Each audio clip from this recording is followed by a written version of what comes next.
Kung may nakita tayong unconscious at nandun tayo sa scene, dapat matuto tayo kung paano mag-CPR. Ang una, gawin muna natin yung ABPU. Ano ba yung ABPU? Una, A. Alert. Aalog-alogin mo siya at kapag hindi siya nagre-response, doon na papasok yung B. Voice. Kakausapin mo siya at sasabihin mong, hey buddy, hey buddy. At kapag wala pa rin siyang response, susunod na yung P. Pain. Susubukan mo magbigay ng pain sa kanya dito sa may hinlalaki niya at kukurutin mo to.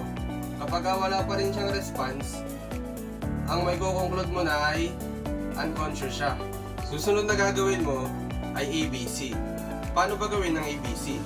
Una, iangat mo ng bahagya ang kanyang ulo at ibubuka mo ang bibig.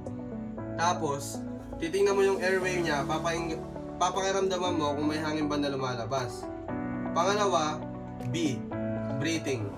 Habang pinapakaramdaman mo yung airway, titingnan mo yung dibdib niya kung kumakabog ba. Tapos, yung circulation naman, C.